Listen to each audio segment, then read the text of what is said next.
CP ട്രസ്റ്റിന്റെ ആഭിമുഖ്യത്തിൽ Valappad CP ജംഗ്ഷനിൽ വെച്ച് നടന്ന നവോത്ഥാനം കാർഷിക പരിപാടി കേരള സംസ്ഥാന കൃഷി വകുപ്പ് മന്ത്രി ടി സിദ്ദിഖ് ഉദ്ഘാടനം ചെയ്തു. നാട്ടിക MLA ഗീതാ ഗോപി ചടങ്ങിൽ അധ്യക്ഷത വഹിച്ചു. 50 ഏക്കറിലധികം സ്ഥലത്ത് വിവിധ കാർഷിക പദ്ധതികൾ നടപ്പിലാക്കുന്ന CP ട്രസ്റ്റ് ചെയർമാൻ CP സാലിഹിനെ മന്ത്രി പൊന്നാടയണിയിച്ചും ഉപഹാരം നൽകിയും ആദരിച്ചു.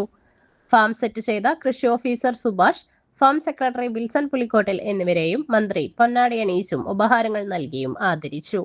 ചടങ്ങിൽ ജില്ലാ panchayat president Mary Thomas, Thrissur rural SP Muhammad Nadimuddin IPS, Amal T Preman, Sajitha PA തുടങ്ങിയ ജനപ്രതിനിധികളും കൃഷി വകുപ്പ് ഉദ്യോഗസ്ഥരായ Nimba Franco, Mini Joseph, Raihana, Lakshmi K Mohan എന്നിവർ ആശംസകൾ നേർന്ന് സംസാരിച്ചു. രാവിലെ 11:30 മുതൽ റിട്ടയർഡ് JDA മിനി ES കർഷകർക്ക് ഏറെ ഗുണകരമായ വിധത്തിൽ സെമിനാർ നടത്തി. നൂതന കാർഷിക രീതിയും വളപ്രയോഗവും കീടസംരക്ഷണത്തെക്കുറിച്ചും വിശദമായ രീതിയിൽ ക്ലാസ് നയിച്ചു. വിവിധ വാദ്യമേളങ്ങളോടെ വലിയ ജനക്കൂട്ടം മന്ത്രിയെ വരവേറ്റു. മനോഹരമായ രീതിയിൽ തയ്യാറാക്കിയ CP അഗ്രികൾച്ചറൽ ഫാം മന്ത്രി സന്ദർശിക്കുകയും പുതിയ തൈകൾ നടുകയും ചെയ്തു. ട്രസ്റ്റ് പ്രവർത്തനങ്ങൾക്ക് ഷമീർ മുഹമ്മദ് അലി, രവി കിരൺ, ഗോപി, ജാഫർ, പ്രദീപ്, അജ്മൽ, പ്രസ്റ്റീന, മറ്റ് ട്രസ്റ്റ് അംഗങ്ങളും നേതൃത്വം നൽകി. പഞ്ചായത്ത് പ്രസിഡന്റ് മോഹനൻ മാസ്റ്റർ സ്വാഗതവും വിൽസൺ പുലിക്കോട്ടിൽ നന്ദിയും രേഖപ്പെടുത്തി.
കാർഷിക വൃത്തി നടത്തിയതുകൊണ്ട് കാര്യമില്ല. കേരളത്തിൽ സാർവത്രികമായി എല്ലായിടത്തും കേരളത്തിലെ കൃഷിഭവൻ കേന്ദ്രീകരിച്ചുകൊണ്ട് മുഴുവനിടത്തെയും മണ്ണ് പരിശോധനയ്ക്ക് വിധേയമാക്കാനുള്ള നടപടികൾ സ്വീകരിക്കുന്നു എന്നത് മാത്രമല്ല ഡിജിറ്റൽ സോയിൽ ടെസ്റ്റിംഗ് രജിസ്റ്റർ സാർവത്രികമായി ഉണ്ടാക്കിയെടുക്കാനുള്ള നടപടിയുടെ പ്രയാണത്തിലാണ് കേരളത്തിലെ കൃഷി വകുപ്പ്. ആ പ്രയാണവും നമ്മൾ ആരംഭിച്ചു. നമ്മൾ ഫ്ലഡിന് വിധേയരാകുന്നവരാണ്, നമ്മൾ ഡ്രൗട്ടിന് വിധേയരാകുന്നവരാണ്. വരൾച്ചയും വെള്ളപ്പൊക്കവും രണ്ടും മണ്ണിന്റെ ഘടനയെ വല്ലാതെ ബാധിക്കും. എൽ നിനോ അടക്കമുള്ളതായിരിക്കുന്ന പ്രതിഭാസങ്ങൾ വലിയ തരത്തിൽ അലയടിച്ച് കേരളത്തിലെ ക്ലൈമറ്റിക് ചേഞ്ചും ക്ലൈമറ്റിക് വേരിയേഷനും കൃഷിയെ മുഴുവൻ ഗൗരവതരമായി ബാധിച്ചു മുന്നോട്ട് പോകുന്ന സാഹചര്യം. ഈ സാഹചര്യത്തെ പ്രതിരോധിക്കുന്നതിന് വേണ്ടിയിട്ടുള്ള ആധുനിക കൃഷി രീതികളെയും സംവിധാനങ്ങളെയും മുഴുവൻ ക്രമപ്പെടുത്തി മുന്നോട്ട് പോകാനുള്ള വലിയ സംവിധാനങ്ങളും ശ്രമങ്ങളും കൂട്ടായ പരിശ്രമം എല്ലാവരുടെ ഭാഗത്ത് നിന്നും ഉണ്ടാകണം. ഞാൻ ഒരു കാര്യം കൂടെ പറഞ്ഞുകൊണ്ട് അവസാനിപ്പിക്കുന്നു. കൃഷിയിലേക്ക് തിരിച്ചു പോകുകയല്ലാതെ നമുക്കൊക്കെ സമയത്തിന്റെ കുറവുള്ള ആളുകളാണ്. മണ്ണിൽ പണിയെടുക്കുന്നത് ഒരു കുറവാണ് എന്ന് ധരിക്കുന്നവരാണ്.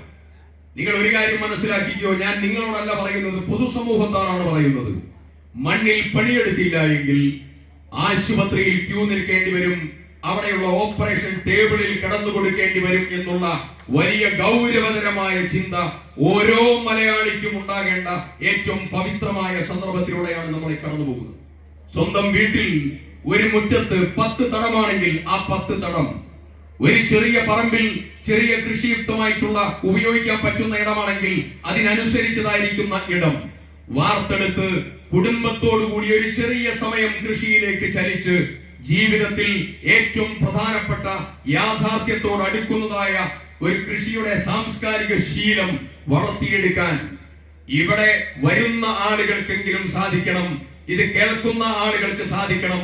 എങ്കിൽ മാത്രമേ നവോത്ഥാനം എന്ന കേരളം ഉണരുന്നു കൃഷിയിലൂടെ എന്ന ഏറ്റവും വലിയ ഒരു സ്ലോഗൻ മുമ്പിൽ വെച്ചുകൊണ്ടുള്ള ഈ മനോഹരമായ പ്രവൃത്തി സാനിക്ക നടത്തുമ്പോൾ അതിന്റെ പ്രഭാവം എല്ലാ ഇടങ്ങളിലേക്കും കടന്നു പോകണം എന്നുള്ളത് പ്രത്യേകം ഈ സന്ദർഭത്തിൽ എടുത്തു പറയുന്നു.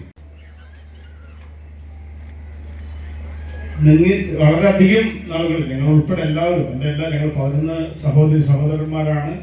അവരെല്ലാവരും ഈ മണ്ണിൽ ഏതാണ്ട് 40 ഏക്കറോളം ഭൂമിയായിരുന്നു ഇവിടെ. ഇപ്പൊ ഞങ്ങളൊക്കെ എല്ലാവരും ഭാഗിച്ചു, കുറച്ച് പല പുറത്ത് ആൾക്കാരൊക്കെ പോയി. അതിൻ്റെയൊക്കെ ഒരു എൻ്റെ പിതാവ്, അതായത് CP മുഹമ്മദ് എന്ന് പറയുന്ന ഈ ഭാഗം തെങ്ങ് കയറിക്കാനൊക്കെ എത്തുമ്പോൾ ഞങ്ങളൊക്കെ ഇവിടെ വന്ന് നിൽക്കുമ്പോൾ ഇരിക്കുന്ന ആ വീടാണ്. അവിടെ തെങ്ങ് കയറിക്കാൻ വേണ്ടി വന്നിരിക്കും, തെങ്ങ് കയറി. അതായിരുന്നു ഞങ്ങളുടെയൊക്കെ ജീവിതമാർഗം.